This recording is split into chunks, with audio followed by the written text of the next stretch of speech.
Voice கிளியராக இருக்குன்னு நினைக்கிறேன். பயிற்சியில் ஒரு சின்ன வேண்டுகோள், பயிற்சியினுடைய இடையில எந்த ஒரு சந்தேகமும் கேட்காதீங்க. பயிற்சிக்கு கடைசியில் உங்களுக்கு டைம் கொடுக்குறேன், அப்போ உங்கள் சந்தேகத்தை கேளுங்க. அதே போல் உங்களுடைய ஆடியோ வீடியோவை மியூட் போட்டு வச்சுக்கோங்க, மற்றவங்களுக்கு தொந்தரவாக இருக்காதீங்க. இடையில நீங்கள் ஆடியோ வீடியோ அன்மியூட் பண்ணிங்கனாக்கா மற்றவங்களுக்கு தொந்தரவாக இருக்கும். பயிற்சியில் கிடைக்க வேண்டிய முழு விஷயங்களும் நமக்கு கிடைக்காம போகும். மேலும் ஒவ்வொரு வகுப்புக்கும் கடைசிக்கு உங்களுக்கு ஒரு 10 நிமிஷத்திலிருந்து 20 நிமிஷம் டைம் கொடுப்பேன். அப்போ நீங்கள் என்ன சந்தேகங்கள் வேணாலும் கேட்கலாம் பயிற்சி சம்பந்தமாக. இன்றைக்கி நம்ம பயிற்சியில் முதல் நாள் வகுப்புக்கு போக போகிறோம். பயிற்சிக்கு போகிறதுக்கு முன்னாடி எப்போவுமே அடியனுடைய பயிற்சியில் ஒரு சின்ன வழிமுறை இருக்கும். எந்த ஒரு கலைகளை கற்றுக்கிறதுக்கும் நம்ம என்ன செய்யணும் அப்படின்னாக்கா, இறை வணக்கம்ன்றது கட்டாயம் இருக்கணும். இப்போ இறை வணக்கம் அப்படின்றது பார்த்திங்க அப்படின்னாக்கா, தாய், தந்தை, குலதெய்வம், இஷ்ட தெய்வம், இவங்கள நம்ம கட்டாயம் ஆத்மார்த்தமாக வழிபாடு செஞ்சுக்கணும். கடைசியாக குருவை வழிபாடு செஞ்சுக்கணும். ஏன் அப்படின்னாக்கா, அவங்களுடைய ஆசீர்வாதம் நமக்கு எப்பெல்லாம் கிடைக்குதோ நம்மளுடைய வாழ்க்கை பயணம் அழகாக மாறும். இதுதான் பிரபஞ்ச நியதி. இந்த தாய், தந்தை, குலதெய்வம், இஷ்ட தெய்வம், குரு, இவங்கள ஆத்மார்த்தமாக ஒரு 2 நிமிடம் பிரார்த்தனை செஞ்சுக்கிங்க. இந்த கலையில் உங்களுக்கு முழுமைத்துவமாக நிறைவாக கிடைக்கணும், எந்த தடையும் இல்லாமல் இந்த கலையை பெற்று நாமும் நம்மளுடைய குடும்பத்தாரும் ஆரோக்கியமாக வாழ வேண்டும் என்ற உணர்வோட இறை வணக்கத்தை பிரார்த்தனை செய்வோம். ஒரு 2 நிமிடம் கண்களை மூடி வேண்டுதல் வச்சு பயிற்சிக்குள்ளே போவோம்.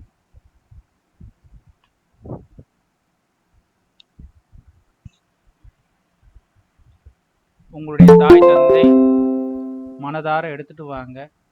இந்த ஜென்மத்தினுடைய தாய் தந்தையாக இருந்தாலும் சரி, உங்களுக்கு எப்பொழுதும் ஆதியும் அந்தமாக இருக்கக்கூடிய பிரபஞ்சத்தினுடைய தாய் தந்தையாக இருந்தாலும் சரி. இந்த அக்குபஞ்சர் உடைய சிம்பிள், சுஜோக்கினுடைய சிம்பிளே பார்த்திங்கன்னா கருப்பு வெள்ளை சேர்ந்தா போல தான் இருக்கும். பகல் இரவு, ஆண் பெண், தாய் தந்தை, இது மாதிரி நல்ல விஷயங்கள் சொல்லக்கூடியது. அப்போ அதனுடைய உள்ளார்த்தம் உங்களுடைய ஜென்மாந்த ஜென்மத்தினுடைய தாய் தந்தை, பிரபஞ்சம், இறைவன் அப்படின்னு எல்லாமே சொல்லிட்டு போகலாம். அவங்கள மனதார வேண்டுதல் வச்சுக்கோங்க. குலதெய்வம் அடுத்தது. குலதெய்வம் அப்படின்னா என்னன்னாக்கா, நீங்கள் இந்த பூமியில் இப்போ பிறந்து இந்த கர்மாவை அனுபவிக்கிறதுக்கு, நல்ல கர்மாவை மாற்றக்கூடிய ஒரே ஒரு தகுநிலை யாருக்குன்னா உங்கள் குலதெய்வத்துக்கு தான் இருக்குது. உங்கள் குலத்தில் பிறந்து உங்கள் குலத்துக்காக வாழ்ந்து உங்கள் குலத்திலேயே இறந்த ஒரு புண்ணிய ஆன்மா, அது இறக்கலாம், ஜீவசமாதி அடைஞ்சிருக்கலாம், எப்படி வேணாலும் இருக்கலாம். அவங்கள ஆத்மார்த்தமாக வேண்டுதல் வச்சுங்க. இஷ்ட தெய்வம், இஷ்ட தெய்வன்றது நாம் என்ன குலத்தில் பிறந்தாலும் நம்ம காலப்போக்கில் மதம் மாறுறது, மொழி மாறுறது, இனம் மாறுறது அடிப்படையில் நம்மளுடைய தெய்வங்கள் மாற்றம் அடையும். அப்போது அந்த தெய்வத்தை இஷ்ட தெய்வமாக ஏற்றுக்கொள்ளணும். அந்த தெய்வத்தை வணங்கிக்கிங்க. இந்துவாக இருக்கலாம், முஸ்லீமாக இருக்கலாம், கிறிஸ்டியனாக இருக்கலாம், புத்திசமாக இருக்கலாம், எது வேணாலும் இருக்கலாம். உங்களுடைய இஷ்ட தெய்வத்தை ஆத்மார்த்தமாக வணங்கிக்கிங்க. அடுத்தது குருமார்களை ஆத்மார்த்தமாக வணங்கிக்கிங்க. குருமார்கள்ன்றது பார்த்தீங்கன்னாக்கா, சித்தர்கள் வழியிலையும் இருக்கலாம், உங்களுக்கு சொல்லிக் கொடுக்கப்பட்ட பாட ஆசிரியர்களாகவும் இருக்கலாம். எல்லாரையும் உங்களை வேண்டுதல் வச்சுக்கோங்க. நாம் இந்த கலைகளை கொடுத்த அந்த குருமார்களையும் ஆத்மார்த்தமாக வேண்டுதல் வச்சுப்போம்.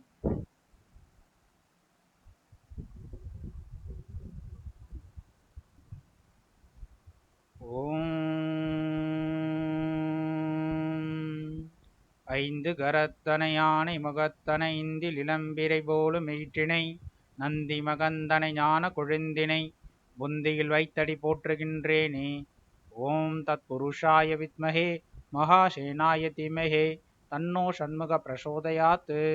குரு பிரம்மா குரு விஷ்ணு குரு தேவோ மகேஸ்வரः குரு சாட்சாத் பரபிரம்மம் தஸ்மை ஸ்ரீ குரவே நமः. நம சிவய நம சிவய நம சிவய நமவய நம சிவ நம சிவ. ஓம் சாந்தி சாந்தி சாந்தி. நன்றிங்க, அனைவருக்கும் நன்றி. நீங்க ஆத்மார்த்தமா சொல்லிக்கிங்க. நீங்க எல்லாருமே நன்றி சொன்னீங்கன்னாக்கா நம்ம கிட்டத்தட்ட எல்லாருக்குமே வந்து டைம் கொடுக்குற மாதிரி இருக்கும். அதனால கடைசியா வந்து உங்க சந்தேகங்கள் மீண்டும் ஒரு முறை சொல்லிக்கிறேன். உங்களுக்கு சந்தேகங்கள் எதுவாக இருந்தாலும் கடைசியா கொடுக்கும்போது கேட்டுக்கங்க. இப்பொழுது நம்ம பயிற்சிக்குள்ள போகலாம். இப்போ நம்ம வந்து சுஜோக் கை மற்றும் பாதம் சம்பந்தமான சிகிச்சைக்குள்ள போக போறோம். இது ஆரம்பத்துல வர்மா அப்படின்னு சொல்லக்கூடிய முறையிலிருந்து தான் பிரிஞ்சு அவங்கவுங்களுடைய ஆய்வினுடைய அடிப்படையில நிறைய விஷயங்கள் வந்து நம்ம கிட்ட இருந்து பிரிஞ்சு போயிருக்கு.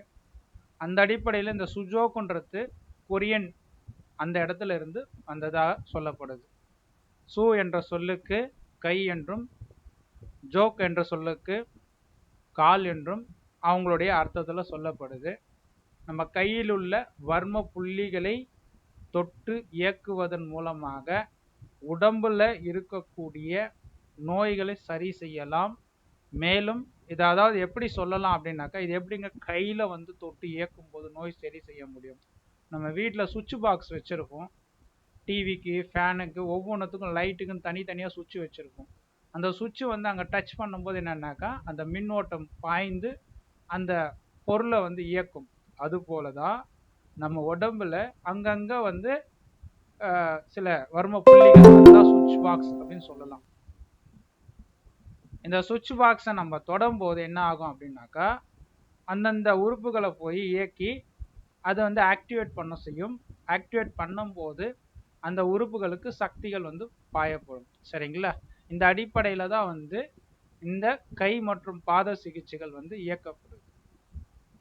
இப்போ நம்ம வந்து நோய்களை வந்து எப்படி உண்டாகிறது அப்படின்னு பார்த்தோம். ஃபர்ஸ்ட் வந்து ஒரு மனுஷனுக்கு இன்னும் பிரச்சனை வருது, அது எப்படிலாம் வருது அப்படின்னு நம்ம தெரிஞ்சிட்டாதான் நாம் அதுக்குண்டான வழிமுறைகளை நம்மளால தேட முடியும். ஃபர்ஸ்ட் நோய் வரத்துக்கு என்னங்க அடிப்படையான காரணம் அப்படின்னாக்கா, இந்த உலகம் அண்டத்தில் உள்ளது பிண்டத்தில் உள்ளதுன்னு எல்லாருக்கும் தெரியும். பஞ்சபூதத்தினுடைய இயக்கம் தான். அதாவது இந்த யூனிவர்சலுடைய தத்துவம் என்னன்னாக்கா, இந்த பிரபஞ்சத்திலிருந்து அந்த அழுத்தத்தின் காரணமா நெருப்பு உருவாக்கப்பட்டது. ஃபர்ஸ்ட் நெருப்பு தான் உருவாச்சு அழுத்தத்தினுடைய விளைவா. இந்த நெருப்பிலிருந்து உருவானது தான் அடுத்த தத்துவம் வந்து நில தத்துவம். நிலத்திலிருந்து அடுத்தது உருவானது வந்து பார்த்தீங்கன்னா நீர் தத்துவம். நீர்லேருந்து உங்களுக்கு காற்று உருவாகுது. காற்றுல இருந்து திருப்பி வந்து என்ன ஆகுது அப்படின்னாக்கா ஆகாயத்துக்குள்ள கலந்துருது. இந்த சுழற்சி தான் வந்து இந்த பிரபஞ்சத்துல நடந்துட்டே இருக்கு. ஆதியிலிருந்தும் சரி, இப்பயும் சரி, எப்பவுமே இந்த பஞ்சபூதத்தினுடைய இயக்கம் இப்படிதான் மாறி மாறி உருவாகிட்டே இருக்கும். நம்ம சாம்பல் ஆயிடுவோம், சாம்பல்ல இருந்து உருவாகுது. இப்போ நம்ம பூமி வந்து பார்த்தீங்கன்னாக்கா சூரியன்ல இருந்து வந்த ஒரு கோள். இப்போ சூரியன்ல இருந்து வந்ததுக்கு அப்புறம் அது நெருப்பா இருந்தது, நெருப்புல இருந்து நிலமா மாறிச்சு. அந்த நிலம் காலப்போக்கில் நீர் தத்துவமா மாறிச்சு. நீர்ல இருந்து H2O அப்படின்னு சொல்லக்கூடிய மூலக்கூறு உருவாகி காற்றாச்சு, O2 ஆக்சிஜன் உருவாச்சு. இந்த மாதிரி வந்து அடுத்தடுத்த ஸ்டேஜ் வந்து போயிட்டே இருக்கக்கூடியதா ஒரு ப்ராசஸ். இது சைக்கிளிங் ப்ராசஸ். இந்த அடிப்படை தான் இது ஃபேக்கல்டி தெரப்பின்னு சொல்லுவாங்க. இந்த 5 பஞ்சபூதம் தான் எல்லாத்தையும் ஆளுமை செஞ்சுட்டு இருக்கு. மனிதனுக்குள்ளேயும் அதுதான் இருக்கு. இப்போ உதாரணத்துக்கு நம்மளுடைய கைகள் எடுத்துக்கோங்க. கைகளில் நிலம், நீர், நெருப்பு, காற்று, ஆகாயம், இந்த 5 தத்துவம் கையிலேயே இருக்கு. முகத்திலே 5 தத்துவம் இருக்கு. கண் வந்து நெருப்பு தத்துவம். ஓகேங்களா? வாசனை கொண்ட மூக்கு வந்து நிலத்தத்துவம், காது வந்து காற்று தத்துவம். இப்படின்ற மாதிரி ஒவ்வொன்றும். வாயில இருக்கக்கூடிய நாக்கு வந்து நீர் தத்துவம், டேஸ்ட் கொடுக்கறதுனால. உணர்வு தத்துவம் தோலை வந்து உணர்வு தத்துவமா சொல்லப்படுது. இது போல உடம்புல எல்லாமே இந்த பஞ்சபூதத்தினுடைய இயக்க ஆற்றலால் தான் உருவாகும். இந்த பஞ்சபூதத்துல கூடுதல் குறைவு ஏற்படும் போது நோய்கள் உருவாகுது. இப்போ உதாரணத்துக்கு நீர் தத்துவம் அதிகமாச்சுன்னா கபத்தினுடைய தாக்கம் அதிகமாயிடும். அப்போ கபம் அதிகமாயிடுச்சுன்னா என்ன ஆகும்? சளி பிடிக்கிறது, கோல்டு அதிகமாயிட்டு, சைனஸ் ப்ராப்ளம் வரது, டிபி வரது, இந்த மாதிரியான நிறைய பிரச்சனைகள் உருவாகுது. இப்போ உடம்புல வந்து பார்த்தீங்கன்னா காற்று தத்துவம் அதிகமாயிடுச்சுன்னா வாதம் உருவாகுது. புரியுதுங்களா? நெருப்பு உருவாச்சுன்னா பித்தத்தினால நெருப்பு. அப்போ உடம்பு சூடாகிறது, சூட்னால பல பிரச்சனைகள் உருவாகுது. இது எல்லாம் சமநிலையோடு இருக்கும் பட்சத்துல தான் நாமளால நம்ம வேலையை சரி செய்ய முடியும். அது சரி செய்யறதுக்கு நம்ம என்ன செய்யணும் அப்படின்னாக்கா, நம்மளுடைய வேலைகளை சரிவர செய்வதற்கு அதை சமநிலைப்படுத்த வேண்டும். சரிங்களா? இது எங்கெங்கெல்லாம் சமநிலை மாறும் அப்படின்னாக்கா, ஒரு உணவு சாப்பிட்ற பழக்கம் இருக்குது. நம்ம உணவு சாப்பிடும்போது சில உணவுகள் அதிகமாக சாப்பிடும்போது அந்த பஞ்சபூதம் அதிகமாகும்.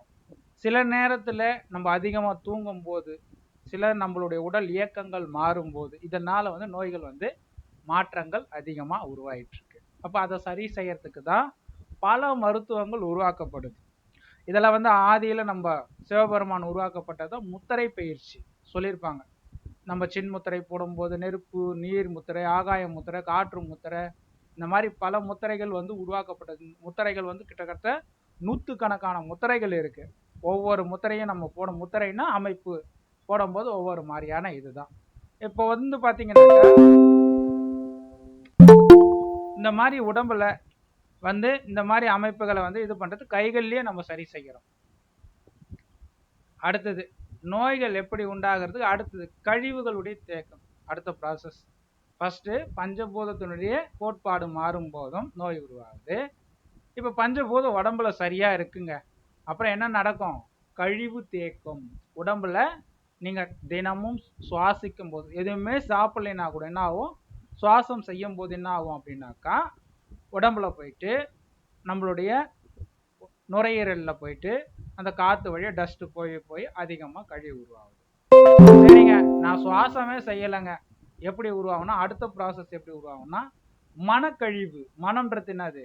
நீங்கள் தினமும் பல விஷயங்கள் பிறந்த முதற்கொண்டு இந்த நாள் வரைக்கும் எவ்வளோ எண்ணங்கள் நினைச்சிட்டு இருப்பீங்க.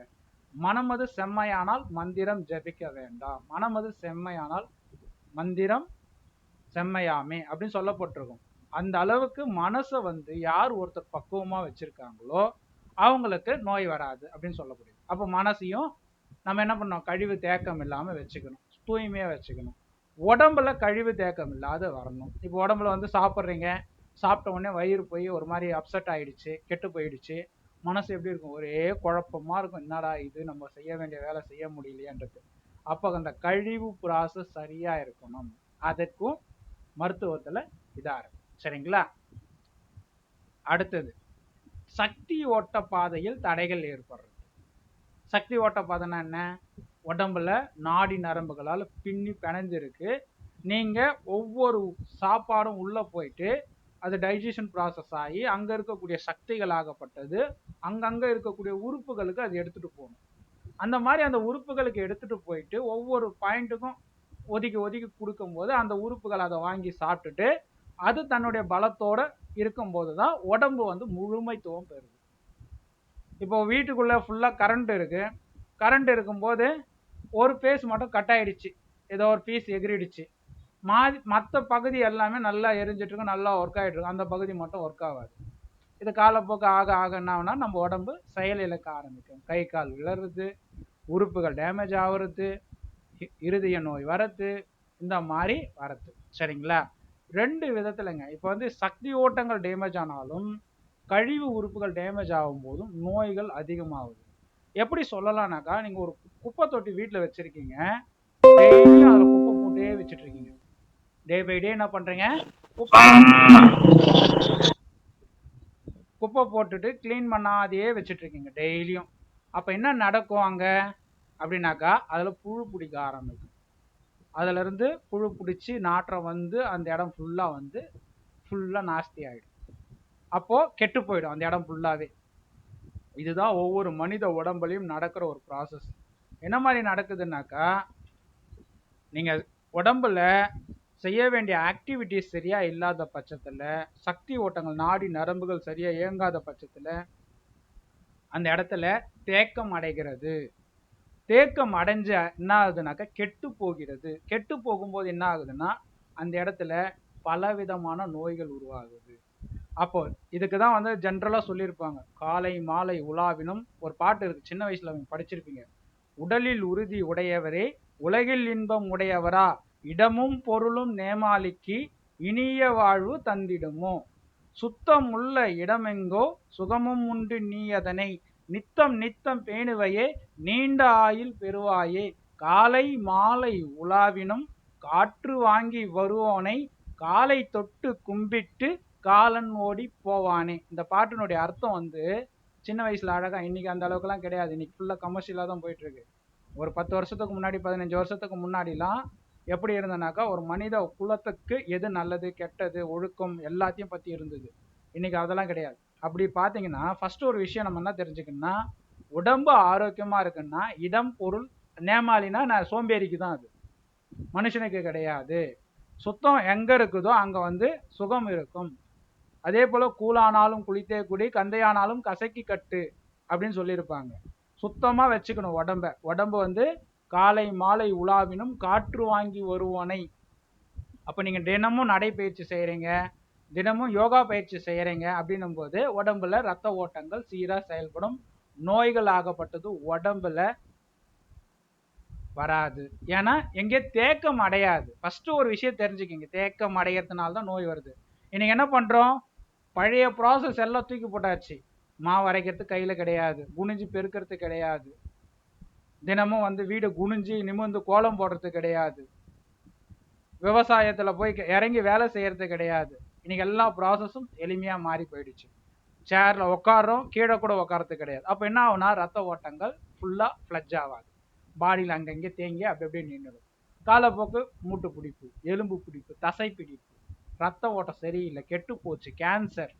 கேன்சர் வரத்துக்கு அடிப்படை காரணம் என்ன, அந்த இடத்துல செல்கள் டேமேஜ் ஆயிடுச்சு. சுகர் வரத்துக்கு மெயின் காரணம் என்ன, ரத்த ஓட்டம் சரியா ப்ராசஸ் இல்லை, அப்படியே நின்று நின்று கெட்டு போயிடுச்சு. அப்போ இந்த தப்பு யாருக்கிட்ட இருக்குன்னா அடிப்படையா நம்ம கிட்ட தான் இருக்கு. என்னைக்கு நம்ம சுகம்னு போனோமோ, என்னைக்கு உடம்புல வேர்வை வராம நம்ம வாழணும்னு நினைச்சோமோ, அன்னைக்கு கழிவுகள் உடம்புல தேங்க ஆரம்பிச்சிருச்சு. இப்ப தேங்கும் போது என்ன ஆகுனா அங்க நோய்களுக்கு வழிவகுக்கிறீங்க. அழகா கிருஷ்ண பரமாத்மா சொல்லுவாரு, நீ எதை பயன்படுத்தலையோ அங்க நான் ஆளுமை செய்வேன் அப்படின்னு அர்த்தம். நீங்க ஒரு வீடு வச்சிருக்கீங்க, வீட்டை வந்து தினமும் கூட்டி பெருக்கி சுத்தமா வச்சிருக்கீங்கன்னா அங்க வந்து எந்த பூச்சும் எந்த ஒரு எறும்பு ஈ எதுவும் வராது. அதே ஒரு வீட்டை ஒரு 6 மாசம் பூட்டி வச்சிடுறீங்க, அங்க 8 கால் பூச்சில இருந்து எறும்பு பாம்பு பல்லி தேளு எல்லாமே உருவாக ஆரம்பிச்சிடும். அப்போ உடம்புலையும் அதே தான். நீங்க தினமும் உடலுக்கு எக்ஸசைஸ் குனிஞ்சு நிமிர்ந்து வேலை செஞ்சிட்டிங்கன்னா, அட்லீஸ்ட் வந்து சுவாச பயிற்சியாவது செஞ்சுட்டு இருந்தீங்கன்னா உங்க உடம்புல வேற செல்களுக்கு இடம் கிடையாது. இதே நீங்க அதை செய்யாத விட்டுட்டீங்கன்னா மற்ற செல்கள் வந்து உங்க உடம்ப ஆளுமை செய்ய ஆரம்பிச்சு. இது வரைக்கும் உங்களுக்கு புரிஞ்சிருக்கும்னு நினைக்கிறேன். எல்லாருக்கும் வாய்ஸ் கிளியரா இருக்குன்னா ஒருத்தர் மட்டும் எஸ் ஆர் நோ சொல்லுங்க பார்க்கலாம். Yes sir. Okay, thank you. புரியுது சார். தேவராஜ். Yes sir. ஓகேங்க, ஓகே, நன்றி நன்றி நன்றி. அடுத்து போ சரிங்களா. அப்போ இங்க என்னன்னாக்கா சக்தி ஓட்டைகள் பாதைகள்ல தடைகள் ஏற்படும் போது, அப்போ ரத்தம் வந்து போற பாதைகள்ல சரியா போகணும். அப்ப சரியா போறதுக்கு உண்டான ப்ராசஸ் தான் வந்து நாம இங்க வந்து பார்க்க போறோம். அப்போ எங்கேயும் தடை இல்லாம அந்த வர்ம புள்ளிகளை தொட்டு அழுத்தும் போது என்ன ஆகுனாக்கா அந்த சுவிட்ச் வந்து ப்ரெஷர் கொடுக்கும். ப்ரெஷர் பாயிண்ட்னு சொல்லி நீங்கள் நெட்டில் போய் டைப் பண்ணுங்க, ப்ரெஷர் பாயிண்ட்னு ஒரு பாயிண்ட். நீங்கள் வந்து சில முக்கியமான பாயிண்ட்லாம் ப்ரெஷர் பண்ணும்போது ஆளையே அது காலி பண்ணும். ஏன்னா அவ்வளோ எஃபெக்ட் ஆனது. நம்ம உடம்பு வந்து அணுவை விட ரொம்ப மென்மையான செல்கள்லாம் நிறைய இருக்கு, அதுக்கு அவ்வளோ பவர் இருக்கு. சரிங்களா, அந்த மாதிரி ஒரு ஆப்ஷன் தான் இன்னைக்கு நம்ம வகுப்பு என்ன இன்னைக்கு பார்க்க போறோம் போது, இன்னைக்கு இன்ட்ரோடக்ஷன் கிளாஸ் 25, இன்னைக்கு 26, 27, 28 ஒவ்வொரு நாளா ஒவ்வொரு பயிற்சியை வந்து பார்த்துட்டு வரப்போம். ஃபர்ஸ்ட் கைகளை பார்ப்போம், ஃபர்ஸ்ட் கால்களை பார்ப்போம், அடுத்தது வந்து எப்படி இயக்கறதுன்றது பார்ப்போம், நோய்களுக்கு உண்டான சரி செய்தெல்லாம் நம்ம பார்க்க போறோம். சரிங்களா, ஜஸ்ட் ஒரு இன்ட்ரோடக்ஷன், என்னை பற்றி ஒரு இன்ட்ரோடக்ஷன் கொடுத்துட்றேன். என் பேர் கருணாகரன், நான் இதெல்லாம் படிச்சிருக்கேன். சரிங்களா, பேசிக்காக இப்போ நான் வந்து என்னுடைய வேலை என்னன்னாக்கா ஜோதிடம், யோகா, அக்குபஞ்சர், இந்த வர்மா இது சம்மந்தமாக கிளாஸ் வந்து எடுத்துகிட்ருக்கேன். ஜோதிடத்தை கிட்டத்தட்ட வந்து 2015-14 கிளாஸ் எடுத்துகிட்ருக்கோம். சரிங்களா, என்னுடைய சென்டர் வந்து சென்னை திருமுலை வாயிலில் இருக்குது. மேலும் வந்து வில்லிவாக்கம், எழும்பூர் பகுதிகளில் பயிற்சி நடத்திட்டுருக்கோம். இது என்னுடைய யூடியூப் சேனல் இருக்குது, என்னுடைய ஃபோன் நம்பர் காண்டாக்ட் இருக்குது. இதெல்லாம் வந்து பேசிக்காக இறைவணக்கத்தில் நம்ம ஆல்ரெடி பார்த்தாச்சு, அதனால் வந்து அது தேவைப்படாது. சரிங்களா, உடம்புல அடுத்தது என்ன பார்க்க போகிறோன்னாக்கா மொத்த நாடிகள் எத்தனை? இதை ஜென்ரலாக ஒவ்வொரு படிக்கக்கூடிய ஒரு ஆளுக்கும் தெரிஞ்சிருக்கணும். மொத்த உடம்புல 72,000 நாடி நரம்புகள் இருக்குது. உடம்புல என்ன இருக்கு? 72,000 நாடி நரம்புகள். இந்த 72,000 நாடி நரம்புகள் ஒரு மனுஷனுக்கு சரியா இயங்கும் போதுதான் அவன் முழு தகுநிலை வாய்ந்த ஆரோக்கியமான உடல் கொண்டவனா இருப்பான். இதுல ஒரு சில நாடி நரம்புகள் டேமேஜ் ஆனாலும் அவனுடைய இயக்கம் வந்து டோட்டலா தடைபடும். சரிங்களா? இந்த உடம்ப யார் ஒருத்தர் காயத்தை யார் காயமே இது பொய்யடா இது காற்றெடுத்த பையடா அப்படின்னு சொல்லக்கூடிய ஒவ்வொரு உறுப்புகளையும் சுத்தமான பிராண சக்தியை எடுத்துட்டு போறது தான் ஒரு மனுஷனுக்கு தான் சரியான இது. அரிது அரிது மானிடனாய் பிறத்தல் அரிது, அதனிலும் கூன் குருடு செவிடு இல்லாமல் பிறத்தல் அரிதுன்னு அரிது. அப்ப நீங்க சரியா வாழணும்னாக்கா நோய் இல்லாம ஆரோக்கியமா வாழ்ந்தாதான் உங்களுடைய இயக்கத்தை சரியா செய்ய முடியும், உங்களுடைய தேவைகளை பூர்த்தி செய்ய முடியும். உடலாகப்பட்டது ஆரோக்கியமா இருக்கும்போது தான் மனம் ஆரோக்கியப்படும், மகிழ்ச்சியா இருப்பீங்க, சந்தோஷமா இருப்பீங்க. எதுக்காக ஓடிட்டு இருக்கீங்கன்னா சந்தோஷத்துக்காக ஓடிட்டு இருக்கீங்க. இந்த உலகத்துல ஒவ்வொருத்தரும் ஓடுறதுக்கு அந்த சந்தோஷம் கிடைக்குன்னா உங்க காயம் எப்படி இருக்கணும்? கல்பமா இருக்கணும். கல்பனா அழியா தேகமா இருக்கணும். அதுக்கு உண்டான முறைகள் நிறைய இருக்கு. மருத்துவம் என்றால் என்ன அப்படின்னு கொஸ்டின். மருத்துவம் அதுல அர்த்தம் இருக்கு பாருங்க. மருத்துவக்கத்தை கொடுக்கறது, அதாவது உங்க உடம்பு சோர்ந்து விழுந்து போனதை திருப்பி ஆக்டிவேட் ரீபூட் பண்றது தான் மருத்துவம், மருத்துவர். ஓகேங்களா? மருந்து, மறு உந்து. ஒரு மனுஷன் விழுந்துட்டான், உந்துதல்னா என்னன்னா தள்ளுறதுன்னு அர்த்தம். ஒரு மனுஷன் விழுந்துட்டான்னா தள்ளுறதுன்னு அர்த்தம். அப்ப என்ன நடக்குதுன்னாக்கா விழுந்து போனவனை மருந்து மறு உந்துதல் பண்ணுது. ஒவ்வொரு உறுப்பியும் போய் அது என்ன பண்ணுது? புஷ் பண்ணி தள்ளுது. எழுந்துக்கோ, தயாராகு, நீ ஓடு, இயக்கமாறு அப்படின்றது தள்ளுறது தான் மருந்து, மருத்துவம், மருத்துவர். இதுக்கு அர்த்தமே இதுதான். சரிங்களா? நம்ம தமிழ் வார்த்தைகள்ல எல்லாத்துக்கும் சரியான அர்த்தத்தோட தான் பெயர்கள் சூட்டப்பட்டிருக்கும். ஓகேங்களா? அப்போ வந்து எப்படிலாம் நம்ம உடம்புல நடக்குதுன்றது இங்க கொடுக்கப்பட்டிருக்கு. இதில் தடைகள் ஏற்பட்ட நோய் உருவாகும். சரிங்க, நோய்களுடைய வகைகள் என்னென்ன அப்படின்னு தெரிஞ்சுக்கும் போது நம்ம உடம்புல 3 விதமான நிலையில தான் நோய் உருவாகுது. வாதம், பித்தம், கபம். இந்த 3 தான். இந்த 3ம் சேர்ந்து இதனால வரக்கூடியதான் உடம்புல. இந்த மனுஷ உடம்பா இருந்தாலும் சரி, மிருக உடம்பா இருந்தாலும் சரி, எல்லா நோய்க்கும் காரணம் ஒன்று வாதத்தினுடைய தன்மை, இல்லை பித்தத்தினுடைய தன்மை, இல்லை கபத்தினுடைய தன்மை. வாதம்னா காற்றுங்க, பித்தம்னா நெருப்புங்க, கபம்னா நீருங்க. வாதம், பித்தம், கபம், இந்த பஞ்சபூதத்துல இது 3 வந்துடும். சரிங்களா? ஏன்னா இது 3 தான் அடிப்படையா நம்ம சுமந்துட்டு இருக்கோம். ஆகாயத்தையும் நம்ம பெருசா இது பண்றது கிடையாது. ஓகேங்களா? அதனால நிலன்றது உடம்புனுடைய தத்துவம். அப்போ வாதம், பித்தம், கபம் இது 3 சரியா இருந்தாதான் நம்ம உடம்பு ஆரோக்கியமா இருக்குது.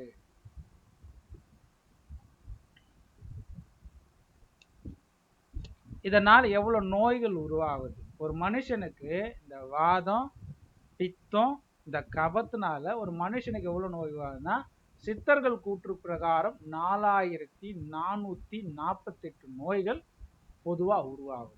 அதுல எல்லாம் அடங்கும். சளி, ஜுரம், டிபி, ஆஸ்துமா, சக்கரை நோய் எல்லாம் அதில் அடங்கும். இந்த 4000 என்னன்னா நம்ம தமிழ் பேர் வேற இருக்கும், ஆங்கில பேர் வேற இருக்கும், அவ்வளவுதான் வித்தியாசம். நீங்க எப்படி சுத்தி திருப்பி போட்டாலும் இதுக்குள்ளதான் வந்து அது ஒடுங்கும். சரிங்களா? குஷ்ட நோயிலிருந்து, தோல் நோயிலிருந்து, பார்வை குறைபாடிலிருந்து, உச்சி முதல் உள்ளம் பாதம் வரை ஏற்படக்கூடிய மொத்த நோய்கள் 4448 நோய்கள்.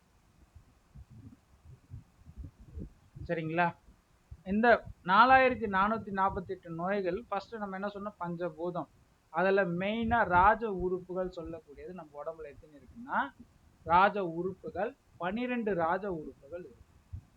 அதுதான் மெயின். அவங்களுடைய குறைபாடுகள் தடை ஏற்படும் போது மற்ற எல்லா விஷயமும் இதாகுது. சரிங்களா? இப்ப நான் உங்களுக்கு இப்போ ஆரம்பத்துல ஒரு விஷயம் சொல்லியிருப்போம், அப்ப இப்ப ஞாபகப்படுத்துங்க. 72,000 நாடி, 108 வர்ம புள்ளி. ஓகேங்களா? அதை கண்ட்ரோல் பண்றது என்னன்னாக்கா 12 ராஜ உறுப்புகள், அதுக்கப்புறம் என்ன வருதுன்னா 9 நவதுவாரங்கள். 9 நவதுவார வழியா தான் எல்லா விதமான விஷயம் ப்ராசஸ் நடக்கும். 10 தசவாயுக்கள். 10 தசவாயுக்கள். இந்த 10 தசவாயுக்கள் எப்படின்னாக்கா, ஒரு உதாரணத்துக்கு அந்த வாயு தான் என்ன பண்ணுது, எல்லா ஆக்டிவிட்டிஸும் பண்ணுது. கையை தூக்குறது, இறக்குறது, நடக்கிறது, உட்கார்றது, எழுந்துக்கிறது, யோசிக்கிறது, எஸ் சார். வாய்ஸே கிளியரா இல்லைங்க. நான் என்னோட தான் ப்ராப்ளம் நினைச்சேன், பார்த்தா இங்க தான் எல்லாருக்கும் ப்ராப்ளம். வாய்ஸ் ப்ராப்ளம் இருக்குங்களா? இல்ல வாய்ஸ் ரொம்ப நேரமா பிரேக் ஆகி தான் வந்துகிட்டு இருக்கு. ஆமா சார், அதான் ரொம்ப வாய்ஸ் நேரமாவே ப்ராப்ளம். வாய்ஸ் கொஞ்சம் கிளியராவே இல்ல. நடுவில் பிரேக் ஆகுது சார். இப்ப பரவாயில்லைங்களா? நிறைய நேரம் பிரேக் ஆகி தான் வந்துகிட்டு இருக்கு. ஒரு 5 மினிட்ஸா. இப்ப பரவாயில்ல. சரிங்க. உங்களுக்கு எந்த ஸ்லைட்ல இருந்து ஏதாவது இருக்கு?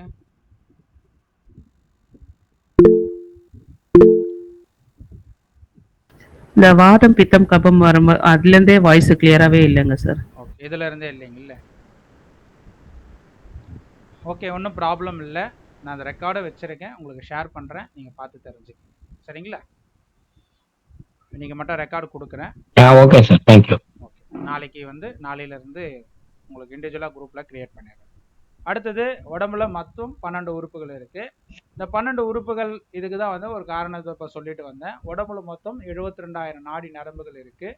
அந்த 72,000 நாடி நரம்புகளுடைய அடுத்த நிலை தான் 108 வர்ம புள்ளிகள் அப்படின்னு சொல்லக்கூடியது. அந்த 108 வர்ம புள்ளிகள்ல இருந்து குறைக்கப்பட்டது தான் அடுத்த ஸ்டேஜுக்கு வந்து 12 ராஜ இல்ல உறுப்பு. வாய்ஸ் ரொம்ப பிரேக் ஆகுது, என்ன பேசுறீங்கன்னு புரியல. இப்ப கட் ஆயிடுச்சு. மீண்டும் அப்படிதான் இருக்கா எல்லாருக்கும்? ஆமா சார். பிரேக் ஆகுது சார். சரிங்கண்ணா சார். இல்ல அங்கதான் நெட் பிரச்சனை ஏதோ இருக்கு. ஓகே ஓகே ஓகே, நான் செக் பண்றேன்.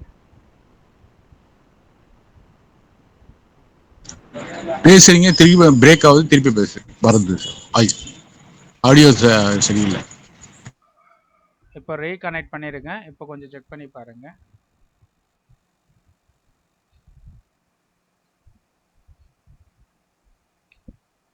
ஓகேவா? வாய்ஸ் கிளியரா இருக்கா? இப்ப பேசுறது கிளியரா இருக்கு. Okay sir, okay okay. சரிங்களா? இந்த மாதிரி தான் வந்து நம்ம உடம்புல இருக்கு. இது அப்படியே ரெக்கார்டு இருக்கும், நீங்க பார்த்து தெரிஞ்சுக்கங்க. அடுத்தது வந்து பார்த்தீங்க அப்படின்னாக்கா, நம்ம இங்கே அக்குபஞ்சர் விஷயத்துக்கும் சரி, இது அக்குபஞ்சருக்காக பயன்படுத்தக்கூடியது. நம்ம கைக்கு வந்து இந்த செகண்ட் பார்ட்டில் இருக்குது பாருங்கள், இந்த பொருட்கள்லாம் கைகளுக்கு பயன்படுத்தக்கூடியது. சரிங்களா? இதெல்லாம் வந்து கைகளுக்காக பயன்படுத்தக்கூடியது. கை மசாஜ் பண்ணுறது, நம்ம கைகளை தட்டி பழகும் போதே கைகளில் இருக்கக்கூடிய வர்ம புள்ளிகள் இயங்கப்படும். பழைய காலத்தில் வந்து இதெல்லாம் தேவைப்படாது இருந்தது. ஏன் தேவைப்படாது இருந்தது அப்படின்னாக்கா, பழைய காலத்தில் இருக்கிறவங்களுக்கு எல்லாமே வந்து கைகளில் நிறைய உடல் உழைப்புகள் செஞ்சுருந்தாங்க.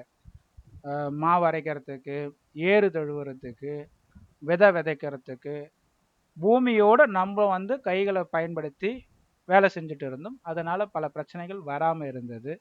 இன்னைக்கு நாம் வந்து கைகளுக்கு உண்டான ப்ராசஸ் எதுவும் செய்யறதில்ல. அதனால் வந்து கையில் இருக்கக்கூடிய வர்ம புள்ளிகள் இயங்குவது கிடையாது. ஒரு மனிதனுடைய கையினுடைய அந்த கையை பார்க்கும்போது காப்பு காய்ச்சிருந்ததுனாக்கா அவன் உடம்பு நல்லா ஸ்ட்ராங்காக இருக்கும். இன்றைக்கி கூட போய் ஜிம்மில் ஒர்க் அவுட் பண்ணுறாங்கனாக்கா அவங்க உடம்பு வந்து ஸ்ட்ராங்காக இருக்குது அப்படின்னாக்கா அதுக்கு முக்கிய காரணம் என்னென்னா, கைகளில் இருக்கக்கூடிய வர்ம புள்ளிகளும் அங்கே இயங்குது. உடம்புல சார் இருக்கக்கூடிய அகைன் சேம் ப்ராப்ளம் தான் இருக்கு. ஆமா வாய்ஸ் சார், கிளியராவே வந்து வரல. பிரேக், அங்க நெட் பிரச்சனை தான் சார். உங்களுக்கு பிரேக் ஆகிட்டே இருக்கு. சார் விட்டு விட்டு தான் கேக்குது வாய்ஸ். ஆமா, பிரேக் ஆகிட்டே இருக்கு. இந்த ப்ராப்ளம் வந்து வராது. ஓகே, டக்குனு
முதல் கொஞ்ச நேரம் வெளியேறி நான் முடிச்சுட்டு வந்துடுறேன். அப்போ கிளாஸ் முடிச்சுட்டு வந்துடுறேன்.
சார் இப்போ வாய்ஸ் கிளியரா இருக்குங்களா பாருங்க.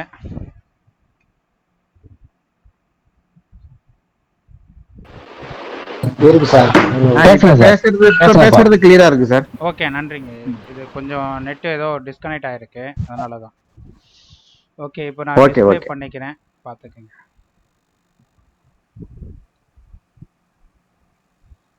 ஓகேங்க, இப்போ தெரியுதுங்களா இங்க இருக்கிறது? தெரியுது சார். ஓகே, இப்போ நம்ம வந்து இப்போ அக்குபஞ்சர் உறுப்புகளுக்கு அக்குபஞ்சருக்கு வந்து பயன்படுத்தக்கூடியது இந்த மாதிரி இன்ஸ்ட்ருமெண்ட்லாம் பயன்படுத்துவோம். நம்ம சுஜோக்கு பயன்படுத்துக்கு வந்து பார்த்தீங்கன்னாக்கா இந்த மாதிரியான உறுப்புகள் இப்போ ஜென்ரலாகவே வந்து பார்த்தீங்க அப்படின்னாக்கா உபகரணங்கள் வந்து அமேசானில் கிடைக்குது. நீங்கள் வாங்கி டெய்லி ஒரு காலையில் வந்து ஒரு 10 நிமிஷம் எக்ஸசைஸ் பண்ணிங்கன்னாவே உங்களுக்கு வந்து கையில் இருக்கிற எல்லா உறுப்புகளும் ஜென்ரலாக ஆக்டிவேட் ஆகும். அதை தவிர்த்து நம்ம ஒவ்வொரு உறுப்பையும் வந்து தனிப்பட்ட முறையில் ஒரு குறிப்பிட்ட நேரங்கள் இயக்கும் போது அது எப்படி இருக்குன்றது பழைய காலத்தில் இருந்தவங்களுக்கெல்லாம் மறுபடியும் வந்து ஒரு ரீகால் பண்ணிக்கிறேன். ஏன் நோய்கள் வரல அப்படின்னாக்கா உடல் உழைப்புகள் நிறைய இருந்தது. கைகளுக்கும் கால்களுக்கும் நிறைய பயிற்சிகள் கொடுத்துட்டு இருந்தாங்க. டெய்லியும் வாக் பண்ணுவாங்க, மண்ணில் இறங்கி வேலை செய்வாங்க. பெண்கள் வீட்டில் இருக்கக்கூடிய எல்லாமே கைகளால் தான் செஞ்சு பழகுவாங்க. அந்த அளவுக்கு இருக்கும் பட்சத்தில் வந்து நோய்கள் வந்து பெருசாக பாதிப்பு கிடையாது. சக்தி ஓட்டங்கள் நல்லா இயங்கும். இப்போ நம்ம வந்து என்ன பண்ண போகிறோம்னாக்கா சித்தர்கள் வழியில் வந்து நெல் இருக்குது பார்த்தீங்களா, அந்த நெல்லினுடைய முனைகள் வந்து வச்சு பயன்படுத்தி ஒரு உறுப்பியை வந்து இயக்கிட்டு இருந்தாங்க. அதே போல் இந்த குன்று மணி இருக்குது பாருங்கள், இந்த குன்று மணியும் வந்து வச்சு ஒவ்வொரு உறுப்புகளையும் வந்து ஒரு வர்ம புள்ளியும் வந்து அழுத்தி இயக்குவாங்க. இதெல்லாம் வந்து இயற்கையாகவே. இப்போ நாம் என்ன செய்வோம் அப்படின்னாக்கா இந்த பென்சில் இருக்குது பாருங்கள், எல்லாருக்கிட்டே இது உபகரணம் இருக்காது. இந்த பென்சில் வந்து நாளைக்கு எடுத்து வச்சுக்கோங்க. சீவிட்டு இந்த முனை வந்து ரொம்ப ஷார்ப்பாக இருக்கக்கூடாது, ஓரளவுக்கு லைட்டாக எழுதி தேஞ்சு இருக்கிறா போல் இந்த முனை வந்து இருக்கிற மாதிரி வச்சுக்கணும். அப்படி வச்சுருக்க பட்சத்தில் உங்களுக்கு வந்து ரொம்பவும் பயனுள்ளதாக இருக்கும். சரிங்களா? இதை தவிர்த்து அக்குபஞ்சருக்கு நிறைய நீடில்ஸ் இருக்குது, அதெல்லாமே இருக்குது. அதெல்லாம் உங்களுக்கு ஜென்ரலாக இப்போ காமிக்கிறேன், அதை பார்த்து தெரிஞ்சுக்கிங்க அக்குபஞ்சர் நீடில்னால் என்ன அப்படின்றதெல்லாம்.